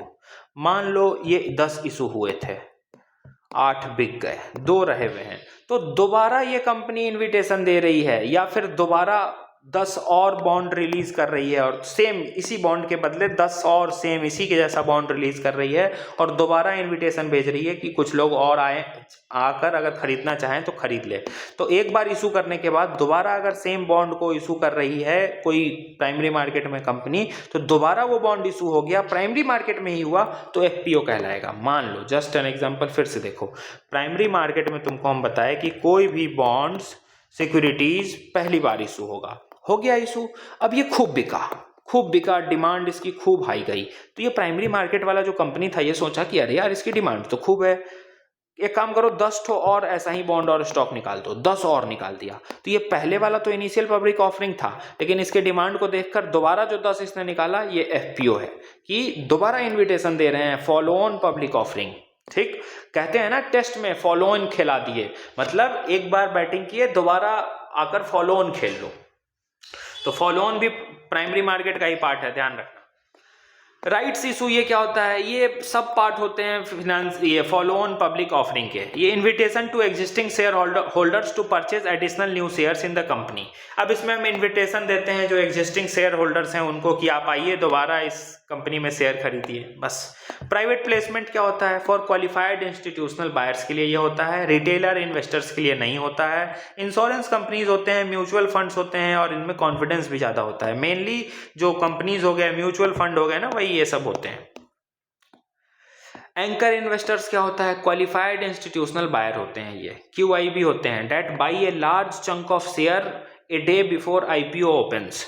एंकर इन्वेस्टमेंट मतलब क्या होता है? मान लो IPO मतलब initial public offering, primary market, ध्यान में आ गया ना, बार बार IPO हम बताएंगे नहीं। IPO मतलब जो पहला स्टॉक और बॉन्ड इशू हो रहा है पहली बार, ठीक। तो एंकर इन्वेस्टर क्या होगा? मान लो कल के डेट में IPO ओपन होने वाली है, तो एक दिन पहले वो सारा IPO खरीद लेगा, और जैसे ही खरीदेगा ना, इससे क्या होगा? लोगों को तो लगेगा कि अरे यार इस कंपनी की इतनी शेयर आने वाली थी और इतनी जल्दी बिक गई, मतलब ये शेयर बहुत अच्छा है। क्यों बिकी? क्योंकि एक एंकर इन्वेस्टर आया और एक लार्ज चंक ऑफ शेयर खरीद लिया, ठीक एक दिन पहले खरीदा। मान लो देखो आसान भाषा में समझो। रिलायंस आईपीओ निकालने वाली है, कल निकालेगी। अब रिलायंस चाहती है कि पूरे इंडिया के पब्लिक का, पूरे वर्ल्ड के पब्लिक का अटेंशन रिलायंस पे आ जाए, तो एक एंकर इन्वेस्टर आएगा। एंकर मतलब हुक लगाना, हम बोलते हैं ना, एंकर को हुक भी बोलते हैं ना। तो एक एंकर इन्वेस्टर आएगा जो रिलायंस की कंपनी का एक खूब बड़ा शेयर का हिस्सा खरीदेगा, करीब मतलब अच्छा खासा रिलायंस का शेयर खरीद लेगा। अब जैसे ही रिलायंस का शेयर खरीदेगा, स्टॉक मार्केट पे रिलायंस के शेयर की जो वो वैल्यू है वो बढ़ेगी कि अरे रिलायंस का शेयर तो ऊपर जा रहा है। अब कल के डेट में आईपीओ जैसे ही रिलायंस ने इशू किया, आकर लोग धड़ाधड़ आईपीओ खरीद लिए, क्योंकि एक एंकर इन्वेस्टमेंट रिलायंस के इतने शेयर खरीद लिया था कि स्टॉक मार्केट पे रिलायंस के शेयर के प्राइस ऊपर बढ़े हुए थे। तो एंकर इन्वेस्टर्स का काम यही होता है, जिससे कि मार्केट में कॉन्फिडेंस लाया जाए, रिटेलर्स को कॉन्फिडेंस मिले कि नहीं रिलायंस के स्टॉक तो बढ़ेंगे, ठीक, उनकी वैल्यू बढ़ेगी। मसाला बॉन्ड क्या होता है? ये रुपी डोमिनेटेड बॉन्ड होता है, इसको इंडिया में इशू किया जाता है, सॉरी मतलब इंडिया इसको इशू करता है, इंडिया के बाहर इसको इशू किया जाता है और इंडियन करेंसी में इशू किया जाता है। इशूड आउटसाइड इंडिया, इंडिया के बाहर ही मसाला बॉन्ड इशू होगा और इंडियन करेंसी में इशू होगा। आईएफसी की बैकिंग, इंटरनेशनल फाइनेंस कॉर्पोरेशन, जो कि वर्ल्ड बैंक के अंडर आता है, उसकी बैकिंग मिली हुई है कि हाँ ये मसाला बॉन्ड जस्टिफाइड है। Company not worried of dollar rupee exchange rate. अब देखो जो कंपनीज वहां पे है, बार बार डॉलर का रेट बढ़ेगा तो उससे रुपी का इंपैक्ट आएगा। तो ये डॉलर रुपी के कन्फ्लिक्ट को रोकने के लिए मसाला बॉन्ड रुपी डोमिनेटेड बॉन्ड में इशू करती है, ताकि डॉलर के इंटरेस्ट रेट से जो रुपी का फ्लक्चुएशन होता है वो ना हो। इंडियन कंपनीज को हेल्प करने के लिए भारत सरकार फॉरेन में, विदेश के धरती पे मसाला बॉन्ड इशू करती है, ठीक। अब डॉलर से रुपी कैसे फ्लक्चुएट करेगा, ये तुमको मल्टीपल टाइम इकोनॉमिक्स में, करंट अफेयर में कराए हैं, ठीक। आगे देखो, अमेरिकन डिपॉजिटरी रिसिप्ट, एडीआर, ये क्या होता है? तो ये नॉन अमेरिकन कंपनीज होती हैं या फिर इंडियन कंपनी है, तो उनको अगर मनी मोबिलाइज करना है अमेरिकन शेयर मार्केट से, तो वो एडीआर का इस्तेमाल करते हैं। मान लो अमेरिका में कोई नॉन अमेरिकन कंपनी है या कोई इंडियन कंपनी ही है, उसी को अगर पैसा चाहिए तो वो अमेरिका के शेयर मार्केट से अमेरिकन डिपॉजिट रिसिप्ट्स का इस्तेमाल करके पैसा उठा सकती है। Doesn't want to go through the process of registration with American share market regulation. हम शेयर मार्केट, अमेरिका के शेयर मार्केट के साथ रजिस्टर नहीं होना चाहते हैं, हम सीधा एडीआर से पैसा उठा लेंगे। Denomination would be in USD. अब ये किस में इशू होगा? अमेरिकन डिपॉजिट रिसिप्ट्स, तो भैया अमेरिका का रिसिप्ट है तो डॉलर में ही इशू होगा, वही लिखा है। Indian company give the Indian share to an American bank, based on those Indian share the American bank will create ADR and sell then to American investor. और जो भी इसका पैसा आएगा वो इंडियन कंपनी को मिल जाता है, ठीक। उसी तरीके से ग्लोबल डिपॉजिटरी रिसिप्ट है, सिमिलरली एडीआर की तरह है, इसमें हम पूरे दुनिया में कहीं से पैसा उठा सकते हैं। Single bank issue receipt for investors in different countries, और ये भी यूएसडी या तो डॉलर या फिर यूरो, इन्हीं दो करेंसी में इशू होता है। इंडियन डिपॉजिटरी रिसिप्ट देख लो, तो ये अपोजिट है एडीआर का, ठीक अपोजिट है अमेरिकन डिपॉजिटरी रिसिप्ट का। कैसे? Foreign companies wants to raise money from India. अगर फॉरेन कंपनीज को इंडिया से पैसा उठाना है तो वो इंडियन डिपॉजिटरी रिसिप्ट का इस्तेमाल करेगी। तो उल्टा हो गया ना, अमेरिका में एडीआर से हम अमेरिका में पैसा उठा रहे थे, और ये किस में? इंडियन रुपी में होगा, क्योंकि इंडियन रुपी का रिसिप्ट है तो इंडियन रुपी में इशू होगा। स्टॉक मार्केट क्या होता है? स्टॉक एक्सचेंज क्या होता है? तो ये फिर बच्चों वाला है, वो वहाँ वैसा मार्केट जहाँ पे कंपनीज स्टॉक खरीदती है, बेचती है, वही होता है प्राइमरी सेकेंडरी स्टॉक एक्सचेंज। से भी रेगुलेट करती है पूरा स्टॉक मार्केट इंडिया का।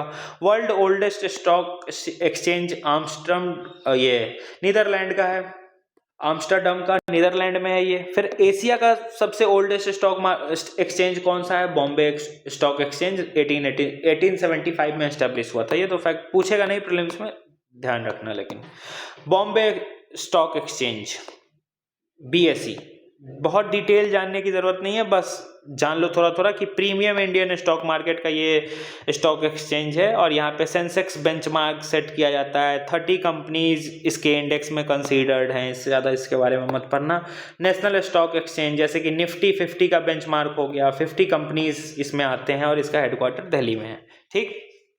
अब कुछ स्टॉक मार्केट में टर्मिनोलॉजीज यूज किए जाते हैं। बुल, किसी को अगर बुल बोल रहे हैं ना, तो बुल मतलब ऑप्टिमिस्टिक, वो आशावादी इंसान है। ऑप्टिमिस्टिक मतलब जो बिलीव कर रहा है, होप कर रहा है, आशा लगा कर बैठा है, तो उसको हम बुल बोलते हैं, ठीक। जो मार्केट के राइज होने का उम्मीद लगा कर बैठा है। और एक होता है पेसिमिज्म, जो मार्केट के फेल होने का उम्मीद लगा कर बैठा है, ठीक, तो उसको हम बियर कहते हैं। तो बुल जो मार्केट के राइज होने का उम्मीद लगा कर बैठा है, बियर जो कि मार्केट के गिरने का उम्मीद लगा कर बैठा है। सेबी के बारे में देख लो तो securities and exchange board of India, ये एक एग्जीक्यूटिव बॉडी है, 1988 में बनाई गई थी, मिनिस्ट्री ऑफ फाइनेंस के अंडर आती है। सेबी एक्ट 1992 से ये बनाई गई थी और ये स्टैट्यूटरी बॉडी बाद में बन गई, सॉरी मतलब पहली बार ये जब बनी 1988 में तो एग्जीक्यूटिव बॉडी बनी, सिर्फ डायरेक्शन से बन गया था मिनिस्ट्री ऑफ फाइनेंस के, लेकिन सेबी एक्ट आया 1992 में। अब जब एक्ट आ गया तो ये स्टैट्यूटरी बॉडी बन गई। स्टॉक्स, बॉन्ड, सिक्योरिटीज़ को रेगुलेट करती है। 9 मेंबर होते हैं सेबी में इंक्लूडिंग चेयरमैन। 2 जो होते हैं वो नॉमिनेटेड होते हैं गवर्नमेंट की तरफ से, एक आरबीआई का नॉमिनी होता है। चेयरमैन का जो टेनर होता है 5 साल का होगा या 65 साल एज का होगा, जो पूरा हो जाए, और चेयरमैन को प्राइम मिनिस्टर अपॉइंट करते हैं। अब देखो स्कोर्स पोर्टल क्या है, तो स्कोर पोर्टल क्या है, SEBI complain redressal system. SEBI से अगर कोई कंप्लेन करना है तो इसी स्कोर्स पोर्टल पे करेंगे जाकर। इनसाइडर ट्रेडिंग क्या होता है, if a person associated with a company uses such confidential information for buying and selling of shares to make windfall gain, ये इलीगल। मान लो हम इस कंपनी में, रिलायंस के कंपनी में काम करते हैं, अब इस कंपनी का कुछ कॉन्फिडेंशियल इन्फॉर्मेशन इसके शेयर्स के रिगार्डिंग, इसके बॉन्ड्स के रिगार्डिंग अगर हम लीक करें, किसी को बताए या खुद के फायदा के लिए इस्तेमाल करें तो ये इलीगल होता है। विंडफॉल गेन मतलब सडन प्रॉफिट के लिए, तो ये इलीगल होता है। विंडफॉल गेन तुमको हम टैक्सेशन में करा चुके हैं। अल्गो ट्रेडिंग क्या होता है, अब ये देखो अल्गो ट्रेडिंग में क्या होगा, कुछ ब्रोकर्स और कंपनीज क्या करते हैं ना, वो एल्गोरिदम और बॉट्स का इस्तेमाल करते हैं और ऑटोमेटिकली बहुत लार्ज अमाउंट में, बहुत तेज फ्रीक्वेंसी में बहुत सारा स्टॉक्स और सिक्योरिटीज़ का खरीद बेच करने लगते हैं, जो कि ह्यूमन के लिए पॉसिबल नहीं है। ये मैकेनाइज्ड वे में वो करते हैं। हालांकि सेबी इसको बैन करके नहीं रखा है, लेकिन कितना कर सकते हैं इसके नंबर्स पे लिमिट लगा कर रखा है, मतलब इनफाइनाइट वे में अल्गो ट्रेडिंग अलाउड नहीं है, लिमिटेड वे में अलाउड है, ठीक। ASBA क्या है, तो applicant supported by blocked amount. ये क्या है, blocks amount in IPO investors applicant bank account money, bank money deducted only if shares are allotted to applicants. इसका मतलब समझो ध्यान से, मान लो, इसको समझने के लिए ना, मान लो अमेजोन पे या फ्लिपकार्ट पे किसी चीज़ की सेल लगी है, तुम उस सेल में खरीदने के लिए बैठे हो और उस प्रोडक्ट की डिमांड खूब है, तो कई बार ये कॉन्फ्लिक्ट होता है ना कि यार ऑर्डर बुक होगा कि नहीं, मान लो पैसा कट गया, ऑर्डर बुक ना हो तो पैसा कब रिफंड आएगा, ये सब कंफ्यूजन होता है ना ऑर्डर करते टाइम। तो वही ASBA क्या है, applicant supported by blocked amount. मान लो कोई इनिशियल पब्लिक ऑफरिंग रिलीज हुआ है, अब उसको खरीदने के लिए तो 50 लोग बैठे हैं, 50 का 50 ट्रांजैक्शन थोड़ी ना एक साथ हो जाएगा, क्योंकि IPO तो 10 ही इशू हुआ है, किसी 10 ही लोग को मिलेगा, तो ऐसा ना हो कि बाकी 40 का भी पैसा कट जाए और उनको बॉन्ड्स ना मिले। तो ये ASBA का काम क्या होता है ना कि पैसा, बैंक से पैसा तभी कटेगा जब शेयर एप्लीकेंट को एलोकेट हो जाएंगे, मतलब प्रोडक्ट तुम्हारे घर पर डिलीवर हो जाएगा तभी पैसा कटेगा, ऐसा सिस्टम है। शॉर्ट सेलिंग क्या होता है, investment activity in which investors borrow security and sell them in hope of then purchasing the security at a lower price in the future. इसका मतलब क्या हुआ समझो, तो शॉर्ट सेलिंग में क्या होगा ना, इन्वेस्टर्स जो होगा ना वो उधार लेकर सिक्योरिटीज को खरीद लेगा और फिर उनको बेचेगा, और बेचकर इस उम्मीद में बेचेगा ना कि भविष्य में उस सिक्योरिटी का प्राइस कमेगा तो इनको फायदा होगा। शॉर्ट सेलिंग का मतलब यही होता है, बहुत ज़्यादा डिटेल देखने की ज़रूरत नहीं है। अब अल्फा बीटा समझ लो, इसको भी बहुत डिटेल करने की ज़रूरत नहीं है। अल्फा मतलब एक टर्म है यूज्ड इन इन्वेस्टिंग के टाइम पे हम अल्फा का एक टर्म यूज़ करते हैं जिसका मतलब यही होता है investment strategy ability to beat the market, ऐसा स्ट्रैटेजी जो मार्केट को बीट कर दे, अल्फा यही होता है। बीटा क्या होता है, a measure of volatility of security compare to market as a whole, कि एक सिक्योरिटी कितना वोलेटाइल है उसको हम बेटा के थ्रू वो डिनोट करते हैं। अब देख लो इन्वेस्टर प्रोटेक्शन फंड, ये क्या है, SEBI requires stock exchange and commodity exchange to set up investors protection fund. SEBI ने ये मैंडेटरी करके रखा है जितने भी स्टॉक एक्सचेंज वाले हैं, कमोडिटी एक्सचेंज वाले हैं, कि उनको इन्वेस्टर्स प्रोटेक्शन फंड बनाकर रखना है। Investor protection funds covers investors non speculative types of losses. Non speculative types of losses मतलब जो तुक्के पे लॉस, मतलब जो तुक्केबाजी नहीं हुई है। स्पेकुलेशन मतलब जुआ खेलना, तुक्का लगाना, सट्टा लगाना। तो जो non speculation type of losses है ना वही कवर होते हैं। तो IPF इन्वेस्टर्स प्रोटेक्शन फंड में क्या क्या कवर होगा, तो जो non speculated types of losses हैं, जो जुआ सट्टा का पैसा नहीं है ना, वही कवर होगा। If other party is not delivering share because of some court cases, तो वो कवर होता है। Also promotes investors education and awareness, तो इसका काम यही है, प्रोटेक्शन भी देता है और अवेयरनेस भी फैलाता है। FDSC क्या है? Financial stability and development council. ये एक सुपर रेगुलेटरी बॉडी है, गवर्नमेंट ऑफ इंडिया के अंदर आता है। ये डॉक्टर रघुराम राजन ने 2008 में इनका आइडिया दिया था, 2010 में ये बन गया था। ये ओवरऑल सुपरविजन करता है इकोनॉमी का। एग्जीक्यूटिव बॉडी है, सिर्फ गवर्नमेंट के ऑर्डर से ये बना हुआ है। इसका सेक्रेटरीट कहाँ है? तो डिपार्टमेंट ऑफ इकोनॉमिक अफेयर्स में इसका सेक्रेटरीट है। इसमें अलग अलग रेगुलेटर्स होते हैं मिनिस्ट्री ऑफ फाइनेंस के साथ। यूनियन फाइनेंस मिनिस्ट्री इसकी चेयरपर्सन होती है। इसका फंक्शन क्या क्या है? फिनेंशियल स्टेबिलिटी लगा कर रखना, फिनेंशियल डेवलपमेंट करना, इंक्लूजन और लिटरेसी लाना, मैक्रो प्रूडेंशियल सर्विलेंस करते रहना और इंटर रेगुलेटरी कोऑर्डिनेशन बनाए रखना, ताकि इंडिया का जो मैक्रो इकोनॉमिक फ्रेमवर्क है, फिनेंशियल मार्केट है, वो स्टेबली रन करे। ठीक। सेटलमेंट सिस्टम कुछ नहीं, तुमको जो हम बताए हैं ना कि ट्रांजैक्शन जिस दिन तय हुआ और ट्रांजैक्शन जिस दिन सेटल हुआ, उस बीच के पीरियड को हम सेटलमेंट सिस्टम कहते हैं, बस वही।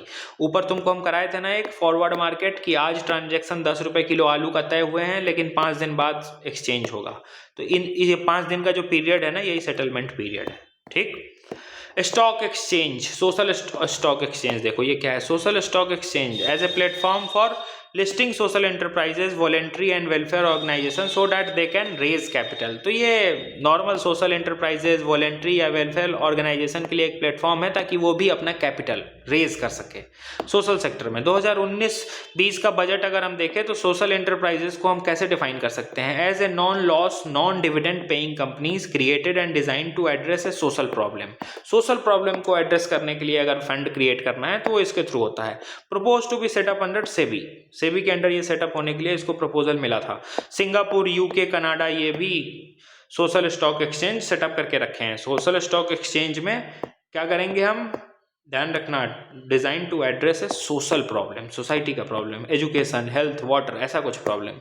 म्यूचुअल फंड्स क्या होता है? तो इसमें मिनिमम पेपर वर्क रिक्वायर्ड होते हैं, सेफ ट्रांसपेरेंट होते हैं, कन्वीनियंट होते हैं, हैसलेस फ्री होते हैं। ये भी फ्लेक्सिबल इन्वेस्टमेंट में हमको टेनर मिल जाता है कि कितने टाइम तक MF में पैसा लगाना है। टैक्सेशन में भी बेनिफिट मिलता है, इन्फ्लेशन में भी मैनेज करने में ये हेल्प होता है हमको।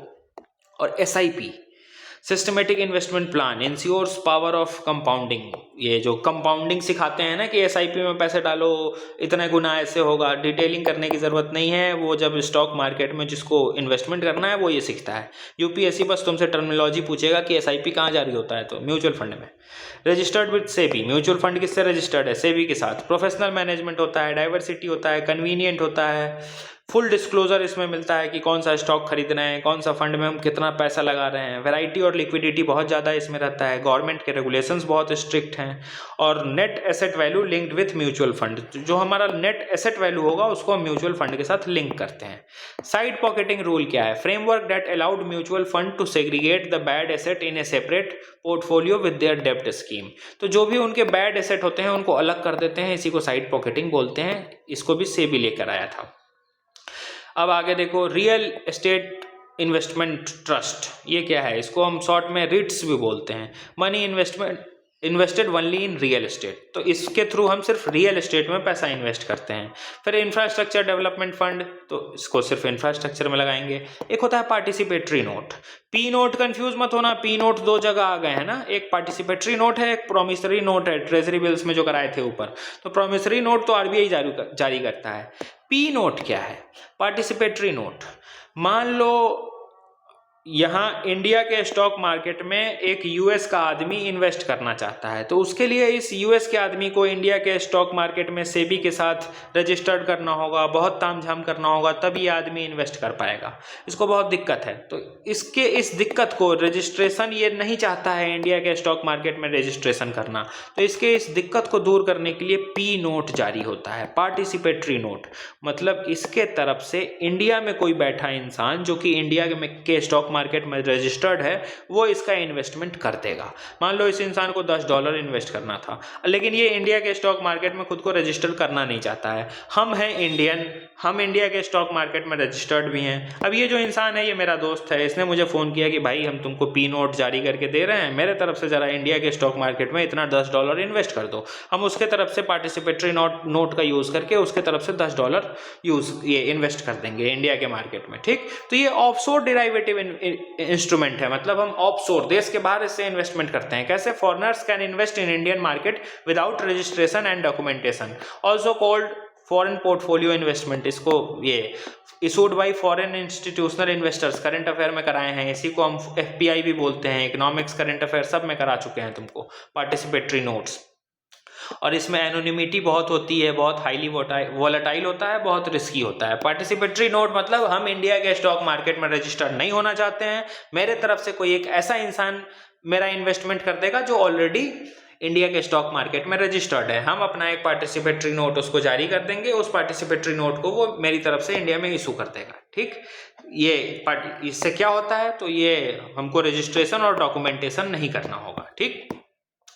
कारा, क्रेडिट रेटिंग एजेंसी, इसको भी सेबी रेगुलेट करता है। असेसमेंट ऑफ क्रेडिट वर्दीनेस, इसमें सेबी क्या करेगा कि क्रेडिट कितना वर्दी है, बोरोवर्स को कितना फायदा हो रहा है, इसको वो एसेस करने के लिए कारा बनाए गए हैं, जैसे कि अलग अलग ये हैं, देख लेना। वर्ल्ड के लेवल पे मूडी, S&P, फिनटेक, ये सब कारा हैं, क्रेडिट रेटिंग एजेंसीज हैं। तुमको इस बार के बजट में S&P ये सब के बारे में कराए हैं ना कि इंडिया के क्रेडिट को बहुत अच्छा इन्हेंस किया गया है इस बार के बजट में। तो ये इंडिया के ये लोकल कारा हैं जो इंडिया के क्रेडिट को रेटिंग करते हैं, और ये ग्लोबल लेवल के कारा हैं। हालांकि ग्लोबल लेवल के कारा को क्रिटिसाइज किया जाता है कि ये वेस्टर्न बायस रखते हैं। ठीक। अब देखो एक छोटा सा टर्म है डेराइवेटिव्स। डेराइवेटिव्स क्या होता है? ये फाइनेंशियल इंस्ट्रूमेंट होता है जो कि अपने वैल्यू को कहाँ से डिराइव करता है? फ्रॉम अंडरलाइंग एसेट्स से, जैसे कि फॉरवर्ड्स हो गए, फ्यूचर हो गए, ऑप्शंस हो गए, स्वैप्स हो गए, ये सब टाइप्स ऑफ डेराइवेटिव हैं। इसमें तीसरे पार्टी की जरूरत नहीं पड़ती है, इसमें थर्ड पार्टी की जरूरत पड़ती है, ये तुमको करने की जरूरत ही नहीं है, नो नीड। बस डेराइवेटिव क्या होते हैं? एक फाइनेंशियल इंस्ट्रूमेंट होते हैं जो कि अपना वैल्यू किसी दूसरे अंडरलाइंग एसेट से निकालते हैं, जैसे कि फॉरवर्ड, फ्यूचर, ऑप्शन, स्वैप। बात खत्म। तुम्हारे लिए इतना ही काम का है, इससे ज्यादा नहीं पूछेगा। ठीक। फाइनेंशियल मार्केट से 99.99% सवाल ना इसी से आएंगे, इसी इतने नोट्स से आएंगे, गारंटी है मेरी। एक सवाल कभी वो बाउंसर देने के लिए दे तो अलग चीज़ है, लेकिन मेजोरिटी ऑफ क्वेश्चंस इसी में से मिलेंगे। आउट ऑफ क्यूरोसिटी में कि कौन सा स्टॉक मार्केट में पैसा लगा है ये भी सीख ले, ये सब नहीं सीख पाओगे इस चैप्टर से। ये बेसिक स्टॉक मार्केट का चैप्टर है जिससे क्वेश्चन बनेंगे प्रीलिम्स में, वो तुमको हम करा दिए। पूछ सकते हैं ट्रेजरी बिल्स के फीचर्स कि कैसे इशू होता है, डिस्काउंटेड प्राइस पे होता है कि इंटरेस्ट मिलता है, कैश मैनेजमेंट बिल क्या है, कमर्शियल पेपर को कौन रेगुलेट कर रहा है, कौन रेगुलेट कर रहा है, गेस करो। मनी मार्केट का पार्ट है तो RBI रेगुलेट करेगा कि सेबी करेगा? RBI करेगा। ऐसे क्वेश्चन फंसाएंगे। ठीक। PYQ देखना, समझ जाओगे। चलो, टेक केयर।